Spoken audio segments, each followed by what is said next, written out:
Boundary के बाहर घूमते लोग हैं, वो लोग बाउंड्री के अंदर आ जाइए।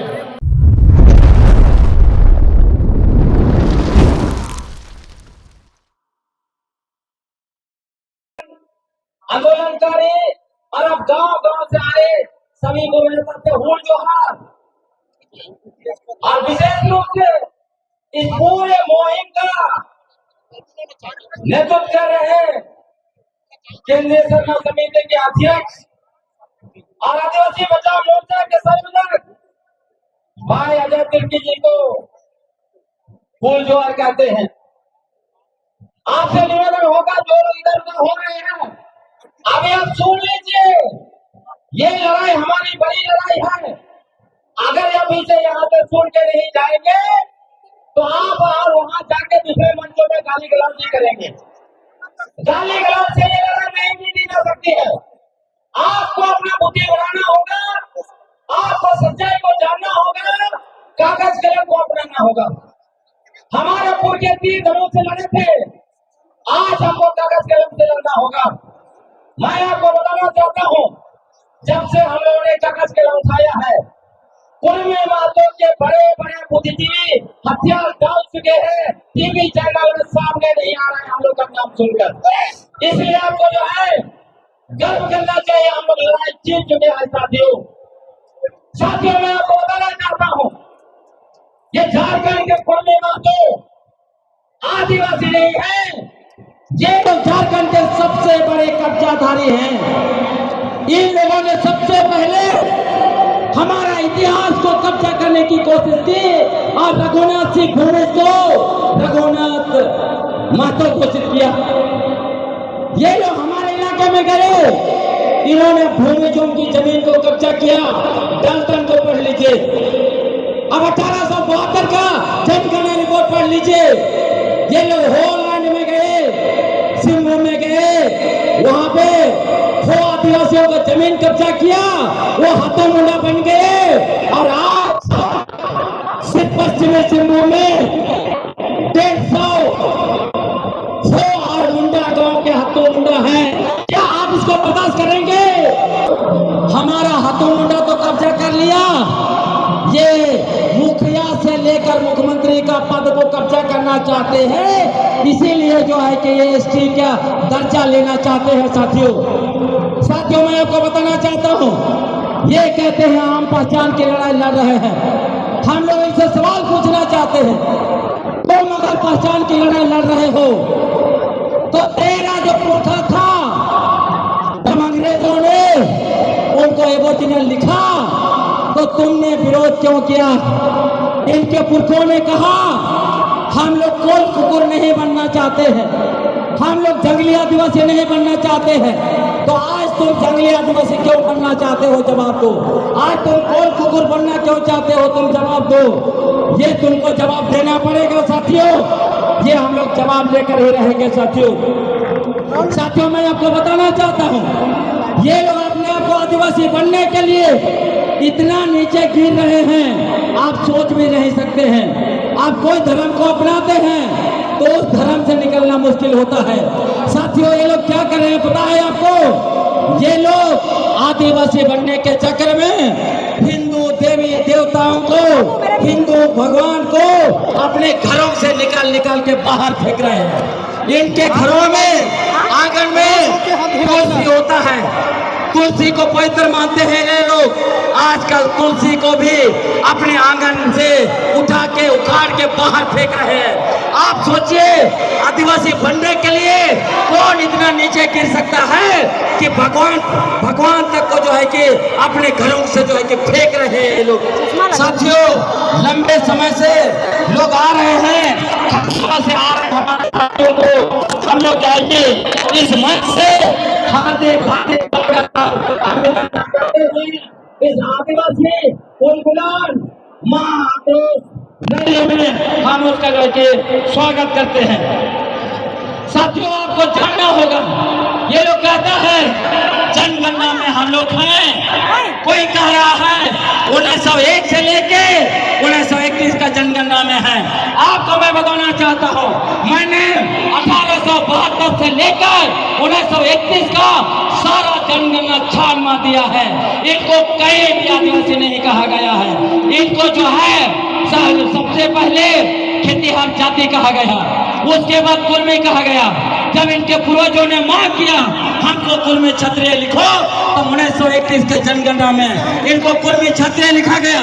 और 1931 का जनगणना में जब प्रिमिटिव सूची डाला गया तो उसमें जिसमें ये लोग कहीं नहीं है। ये लोग फर्जी बात करते हैं कि ये लोग आदिवासी हैं। ये लोग ये कहते हैं कुर्मी और कुर्मी अलग अलग है। ऐसे हम लोग पूछना चाहते हैं यदि कुर्मी और कुर्मी अलग अलग है तो जो है कुर्मियों के साथ बेटी रोटी का रिश्ता कैसे रखते हो? और तुम कहते हो हम आदिवासी का है तो आदिवासी से नफरत कैसे करते हो? आदिवासी को अपने कुओं से पानी पीने कैसे नहीं देते हो? ये आदिवासी का कैसा प्रेम है? तुम्हारा झूठा प्रेम जो है वो आदिवासी जो है कि बर्दाश्त नहीं करेगा। हम लोग बताना चाहते हैं, साथियों में बताना चाहता हूँ, इनको बता दीजिए जो लोग कहता है कि कुर्मी और कुर्मी अलग है, ये लोग सबसे ज्यादा देखिए इस पर लिखा हुआ है कुर्मी और कुर्मी में कोई अंतर नहीं है। कुर्मी लोग इधर आने के बाद में खेती को अपना लिया, उसके बाद अपना मूल जाति से खुद को अलग कर लिया। और अभी ढोंग रखता है कि कुर्मी और कुर्मी अलग अलग है, वो आदिवासी है बोल के ये घोषणा करता है। मैं आपको बताना चाहता हूँ जब कुर्मी और आदिवासी थे तो एक माननीय चंद्र प्रकाश चौधरी ने 2022 में सुप्रीम कोर्ट में ओबीसी अधिकार को मांगा गया था। हम बताना चाहते हैं आपको, सवाल पूछना चाहते हैं, यदि इनके पूर्वज आदिवासी थे तो उन्होंने क्षत्रिय बनने का 7 साल का आंदोलन क्यों किया? हम सवाल पूछना चाहते हैं, यदि इनके पूर्वज ये लोग आदिवासी है तो इनके सबसे आजकल के क्रांति रांगा सियार जयराम महतो ने 2024 का चुनावी मैनिफेस्टो में क्यों लिखा कि कुर्मी को ईपीएस मतलब जो कि स्वर्ण को जो आरक्षण दिया गया है, गरीब स्वर्ण को आरक्षण दिया गया है, वही अधिकार हमको दो। तब ये लोग गरीब स्वर्ण बन गए थे, कभी आदिवासी, कभी ओबीसी, कभी स्वर्ण, कभी क्षत्रिय। ये नहीं चल सकता है। तुम्हारा झूठ का एक एक झूठ का हम लोग पर्दाफाश कर रहे हैं। साथियों आपको मैं बताना चाहता हूँ, ये लोग सीएनटी का विरोध करते थे। जब अंग्रेजों ने प्रोटेक्शन दिया तब इन्होंने कहा हमें सीएनटी को प्रोटेक्शन नहीं चाहिए, सीएनटी से बाहर करो। इसलिए 1938 में इस दिन को जो है कि वो सूची में नहीं रखा गया था। ये मैं आपको बताना चाहता हूँ, आपको ये भी मैं बताना चाहता हूँ। ये लोग कहाँ से आए? इनका 3 सोर्स है। ये लोग सबसे पहले 17वीं शताब्दी में हम घोषणा कर देना चाहते हैं। पूरे मराठा का इतिहास पढ़ लीजिए। आप झारखंड में जो सामान्य ज्ञान है वो एक तो है कि रंजन साहब है जिन्होंने जो IAS से उन्होंने किताब लिखा, उसमें भी देखिए पूरा जो है इतिहास में लिखा हुआ है। ये लोग यहाँ पर आए थे जब उनको मुगल लोग मारा पीटा भगा, और आपके सरकार लोगों के आपके पुरखों ने उनको शरण दिया। और शरण दिया इसीलिए माँ को माझी भाई भाई कहा जाता है। और जो है इसके बारे में पिछले में भी दिखा। तो ये लोग झूठा फैलाते हैं, हमारे घरों में आए, हम लोगों ने शरण दिया। आज बोलता है कि हम लोगों ने मुद्दा को बचाया, हम लोगों को जमीन दिया, क्या हम बर्दाश्त करेंगे? मैं आपको बताना चाहता हूँ। दूसरा ये कैसे आए? ये लोग इनका रघोजी थे, रघोजी का सेना ने चढ़ाई किया 1742 में बंगाल में। और आपको जानकर आश्चर्य होगा रघोजी छतरपुर में भी शासन करते थे, और उन्हीं के सेना में कुर्मी महतो बड़े पैमाने पर सैनिक थे। और उन्हीं सैनिक के साथ यहाँ आके पूरा छोटानागपुर से लेकर बंगाल और उड़ीसा तक बच गए। ये लोग खेती करने में ये लोग जानते थे। और उसके बाद तीसरा ये लोग कमाने खाने के लिए आए। सिम्बू गजेटियर देख लीजिए, लिखा है बिहार से आए थे, वहाँ पे खुमसो चूड़ी बेचते थे, पैसा इकट्ठा किया, जमीन खरीदा, और आज सिम्बू में वो और मुंडा आदिवासियों का हाथों मुंडा बन गए। आज ये लोग बोलता है हमने इतना हजार गांव बसाया, तुमने गांव नहीं बसाया, तुमने भूमि आदिवासियों का गांव कब्जा करके तुमको भगाया, तुमने संताल आदिवासियों का गांव कब्जा किया, तुमने जो है मुंडा आदिवासी का गांव कब्जा किया, तुमने हो आदिवासी का गांव कब्जा किया। आज भी अगर हमारा मुखिया से मुख्यमंत्री पद पर दावेदारी करोगे, यहाँ से तुमको महाराष्ट्र भगा देंगे। याद रखना कुर्मी मातो, तुमको आदिवासी का कोई हक नहीं बनता है। साथियों, मैं आपको खत्म करते हुए एक दो बातें कहना चाहता हूँ कि और भी साथी कहेंगे। ये लोग क्या बोलते थे अपने आप को सबसे पुराना बसिंदा बताने के लिए? कहते थे राज सभ्यता हमारा है, हम राज सभ्यता का वासी हैं। 23 सितंबर को महामहिम राज्यपाल को बुला के उन्होंने मंच में राज सभ्यता, राज में राज माटी लिखा। मैं आपको बताना चाहता हूँ, एक बोलता है 65,000 साल पहले यहाँ पर आए, दूसरे को बोलते हैं राज सभ्यता का हम मालिक है। राज सभ्यता को लेकर एक लेखक है संग्राम साहब ने लिखा है, राज सभ्यता जो है वो सभ्यता 30 साल करोड़ पुराना है। तो ये फर्जी लोग तो बोलते हैं 65,000 साल पहले आए, इनका राज सभ्यता कैसे है, इनको जवाब देना पड़ेगा। हम लोग इसे नहीं छोड़ेंगे, कुर्मी मातो तुमको जवाब देना पड़ेगा। ये लोग कहता है साथियों 70,000 साल पहले ये लोग अफ्रीका से निकाल कर आए और वहाँ छोटे नागपुर में 65,000 साल पहले बसे। हम उनसे पूछना चाहते हैं, कुर्मी का अर्थ ये लोग बताता है, कुर्मी का मतलब जमीन कोड़ कोड़ के लोग जीते हैं, खेती करते हैं। तो तुम बताओ, पूरे भारत में खेती का काम 10,000 साल के अंदर में हुआ है। तुम्हारा पूर्वज 55,000 साल तक क्या खा के जिंदा था छोटा नागपुर में? क्या तुम्हारा पूर्वज यहाँ पर पत्थर खा के जिंदा था? क्योंकि तुम्हारा पूर्वज, अब तुम लोग ये जो है कि फल फूल खाते नहीं हो, शिकार नहीं करते हो, तुम्हारे पूर्वज कैसे जिंदा थे? थोथलेबाजी करने से नहीं चलेगा कि हमारे पूर्वज पर हमारा DNA 65,000 साल का है बोल के। तुमको ये बताना पड़ेगा कुर्मी मातो कि जब तुम्हारे पूर्वज वहां से आए थे ओंगे आदिवासी के साथ, तो अंडमान में जो ओंगे आदिवासी है 134 जनसंख्या है, उनकी भाषा है, पेशा है, सभ्यता है, सब कुछ मौजूद है। तुम्हारा भाषा, पेशा और सभ्यता ओंगे जैसा क्यों नहीं है? तुमको बताना पड़ेगा। जो कुरवाली आप कुरवाली बोलते हो वो 500 साल के अंदर का भाषा है। तुम्हारे पुरखे 64,500 साल का कौन सी बोली बोलते थे? क्या वो अंग्रेजों जैसा काम के भूखे बोलते थे क्या? ये वो जवाब पूछना चाहिए कि नहीं पूछना चाहिए? हम लोगों को पूछना पड़ेगा साथियों, ऐसा नहीं चल सकता है साथियों। ये झूठ पर झूठ, और ये लोग अपने आप को सबसे पुराना इलाका भुगाने के लिए क्या किया था? इन लोगों ने भूमि का इतिहास चुराया, इन लोगों ने भूमियों का इतिहास कब्जा किया। अब पढ़िए डॉक्टर ने क्या लिखा है। डॉक्टर ने कहा लिखा है कि ज्वार भूमि लोगों को कहा जाता था, तो भूमि का ज्वार विद्रोह, मातो का विद्रोह कैसे हो जाता है? फर्जी इतिहास का शैलेंद्र मातो जवाब देना पड़ेगा। आदिवासी जवाब मांगता है, जवाब मांगता है वो क्या फर्जी इतिहास चलेगा? नहीं चलेगा। जवाब दिए हम लोगों को। उन्होंने 2 किताब लिखा है, आपको मैं बताता हूँ।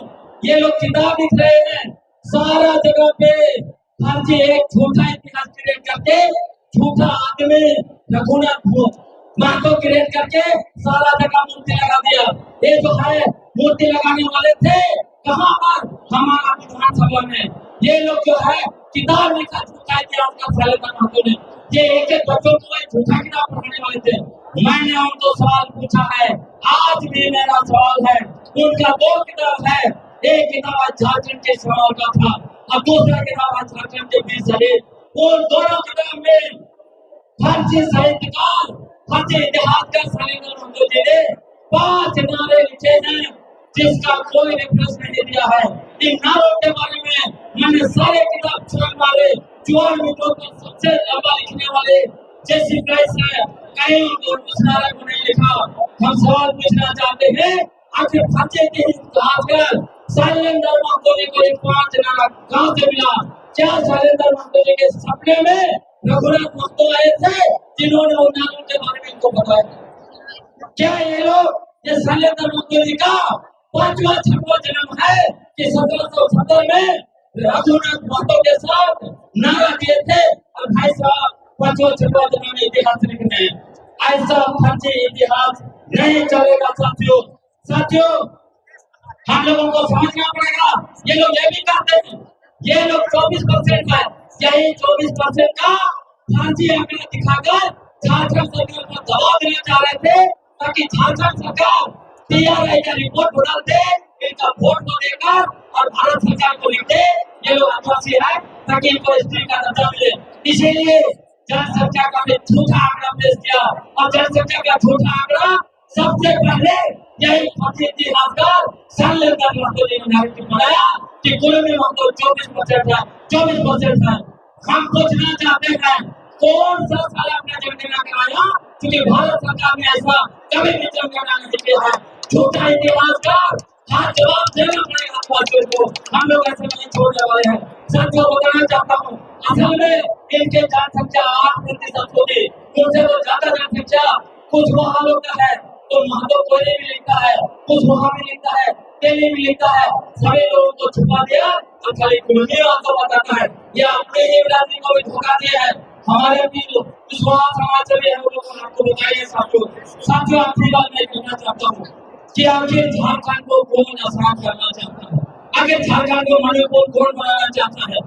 जो ताकत झारखंड को मणिपुर बनाना चाहता है सुन लो, हम लोग क्रांतिकारियों के वंशज हैं, झारखंड को मणिपुर बनने नहीं देंगे। हम लोग शांति प्रिय आदिवासी लोग हैं, इसलिए मणिपुर तुम्हारा नहीं बनेगा। आपको बताना चाहता हूँ जो ताकत 2024 में झारखंड की सत्ता को कब्जा नहीं कर पाया, यही कोई बातों को लड़ाकर फिर से सत्ता कब्जा करना चाहता है और उसके पीछे बहुत बड़ी पूंजी वाली शक्ति है जो यहाँ का कोयला, यहाँ का आयरन ओर, यहाँ का यूरेनियम, यहाँ का बक्साइट को कब्जा करना चाहता है। यही लोग हम आदिवासियों को सरनाईचाई के नाम पर, मुझे प्रथा के नाम पर और यही लोग जो है धर्म के नाम पर मुंह का लड़ाई करवाता है। वो लोग जानता है आदिवासी एकजुट है, टूट जाएगा कभी इनको जो है कि सत्ता भी लेंगे और इनका चलते का जमीन और खड़ी समुदाय को कब्जा करेंगे। उनको बता देना चाहते ये बड़ी ताकत ये जो दो लोग जो है आज सो और जेल के एक जो है लाहौल के वंशज सुदेश महतो और 65 हजारी जरा महतो कान खोल के सुन लो। सुदेश महतो 10 साल सत्ता में थे तब उन्होंने कुलमी महतो को एसटी बनाने का आवाज क्यों नहीं उठाया, आज क्यों उठा रहा है सुदेश महतो। जरा महतो से पूछना चाहते हैं जब अपनी राजनीति की शुरुआत की तुमने क्यों ठगाया झारखंडियों को, क्यों ठगा आदिवासियों को, क्यों कहा झारखंड में भारी मसला नहीं चाहता, क्यों कहा मुफ्ती का खजान, जब तुम्हारा 2024 में सूर्य अच्छा से नहीं हुआ, बादल आ गया, एक सीट पर बच गए तो तुम अभी महतो का पॉलिटिक्स कर रहे हो, जाति का पॉलिटिक्स कर रहे हो। ये दोनों लोग साथियों झारखंडी नेता बनना चाहते थे, ये दोनों लोग झारखंडी पार्टी बनाना चाहते थे, लेकिन एक का सोशल सोते होते बच गया 2024 में, दूसरे का सूर्योदय हुआ बहुत मुश्किल से।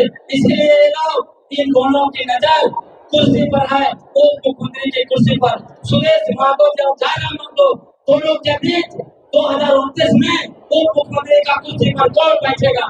इसी जो है कि देश में ये दोनों लोगों ने अपने ही जाति को धोखा दिया। इन लोगों ने अपने ही कुलमी जाति को जो है कि पटरी पर उतार दिया और उसके बाद लोगों ने क्या किया, फिर से झूठा लोगों को कहा गृह मंत्रालय से बात हो गया है, आप लोग पटरी से उठनी चाहिए। सभी लोग उठे, आपका गृह मंत्रालय से बात नहीं हुआ। जो लोग वोट बैंक के लिए वो मुख्यमंत्री का कुर्सी के लिए अपने जाति को धोखा दे सकता है, वो झारखंड को भी धोखा देगा, आदिवासियों को भी धोखा देगा। इसलिए इन लोगों के सामने को बात करना पड़ेगा साथियों। मैं आखिरी बात कहना चाहता हूँ, मैंने बहुत लंबी बात कही इसलिए क्या समझेंगे। हम और आप लोग उन बलिदानियों के संतान हैं जिसका सबसे लंबा और सबसे बड़ा इतिहास है। इतना लंबा और इतना बड़ा इतिहास देश के किसी के पास नहीं है साथियों। मैं आपको बताना चाहता हूँ, हमारे पुरखे आर्यों के सपने फूकने नहीं देगा, हमारे पुरखे मुगल को अपने इलाके में घुसने नहीं दिया, हमारे पुरखे अंग्रेजों को नाकों चले जमा दिया, उसके वंशज है हम लोग। कुर्मी मातों का कोई इतिहास नहीं है, इनका सारा फर्जी इतिहास है। इनका आंदोलन का संघर्ष का इतिहास झारखंड आंदोलन का तीसरा पेज से शुरू होता है। ये लोग कहते हैं झारखंड के लिए सबसे ज्यादा हमने संघर्ष किया। आप बताइए, झारखंड आंदोलन का झारखंड अलग राज्य क्यों मांग की गई 1928 में? वहां आप कहा थे? मराठों के जयपाल सिंह मुंडा झारखंड आंदोलन के क्या नेता थे? जब उन्होंने 30, 40 और 50 के दशक में झारखंड आंदोलन को उफान पर ला दिया, तब आप कहा थे स्वर्गीय विनोद बाबू 1952 का जनरल इलेक्शन से लड़ा, लेकिन वो जाति मराठों का समर्थन क्यों नहीं किया? तब तक लगातार चुनाव लड़े, वो एमएलए का, एमपी का, एमपी बने, तब भी उन्होंने झारखंड आंदोलन का समर्थन नहीं किया। उन्होंने जब 1972 के अंदर झारखंड आंदोलन का आखिरी फेज में लड़ा, इसलिए ये कहना मैं चाहता हूँ, कुर्मी मातो, हम आदिवासियों को उलूल जुलूल गाली गलौज और झूठा बनाना बंद करो। आप फर्जी हो, झूठे हो, हम ऐलान कर देते हैं यहाँ से, हम आदिवासी लोग अपने अस्मिता, अपनी पहचान और अपना अस्तित्व के लिए अपना खून का एक सप्ताह देने को तैयार है ना? वोट करके नारा लगाइए, कुछ नारा लगाइए। क्या हम अपनी अस्मिता के लिए, अपनी पहचान के लिए, अपने अस्तित्व के लिए, अपना एक खून का एक सप्ताह देने के लिए तैयार नहीं होते, है ना? साथियों, आप सारे आंदोलनकारियों को मैं बहुत बहुत धन्यवाद देता हूँ। मैंने बहुत समय लिया, इसमें माफी चाहता हूँ। ये बोलना भी जरूरत नहीं था। आखिरी में आप लोग लगाएंगे, मैं बोलूंगा शेर से टकराए हो, आप बोलोगे होश से आ जाओ। शेर से टकराए हो, शेर से टकराए हो, आदिवासी से टकराए हो, आदिवासी से टकराए हो, आदिवासी नेता जिंदाबाद, आदिवासी नेता जिंदाबाद, आदिवासी नेता जिंदाबाद। तेरे माथे होश में आओ, तेरे माथे होश में आओ, फर्जी आदिवासी बनना बंद करो, फर्जी आदिवासी बनना